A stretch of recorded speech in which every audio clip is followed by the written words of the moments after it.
Traffic volumes. More than 1,500 vehicles per hour have already been recorded leaving Gauteng since this morning. Roads in and around KwaZulu-Natal also experiencing high traffic volumes. And then traffic officers from the Northern Cape and the Northwest conducted a joint road safety operation on the N8 in Jan Kempdorp in the Northern Cape. So far, over 20,000 vehicles have been stopped and checked at the roadblocks in the province since the start of the festive season. But motorists say they are happy to wait in roadblocks if it means that unlawful drivers will be taken off the roads.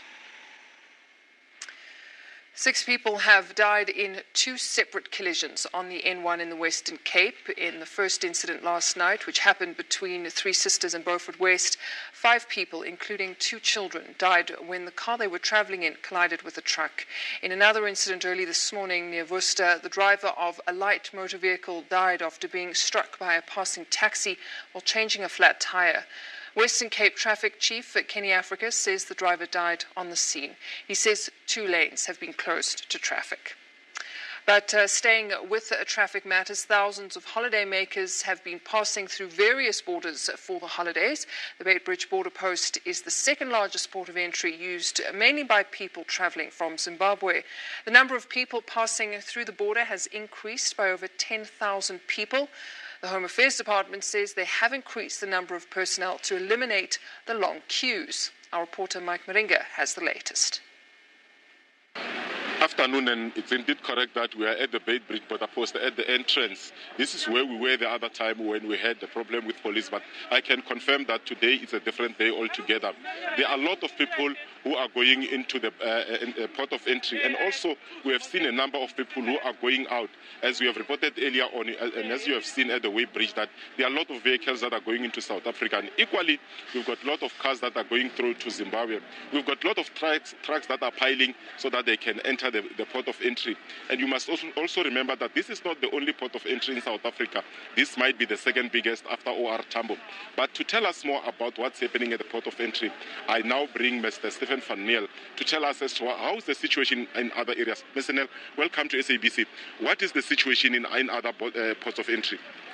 Well, I can confirm that until now we are still running a very smooth operations. We had very good plans that we implemented for this festive season, and with a particular focus in the main or key ports that we normally deploy additional staff, like for instance at Beitbridge, at Lebombo, as well as at Maseru and Vicksburg, but also at Kofontein and OR Tambo.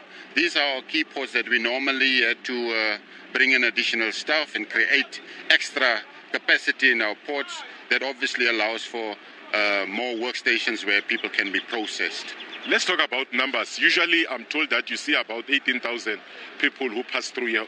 How is the situation now, and also at OR Tambo and other port of entries? Well, I can confirm that OR Tambo obviously is our busiest port of entry in South Africa, which are normally serving in between 21 to 22,000 on normal days. But during the festive seasons, we normally see that increase to over 30,000, and that is what we had one day during the past week. In Beitbridge, our second busiest or largest port into the country, and obviously with the number of countries in the sub-Saharan region that are served at this port of entry, we normally serve around 11 to 14,000 on a normal day. But during festive season, and it shouldn't be a surprise, with the increase of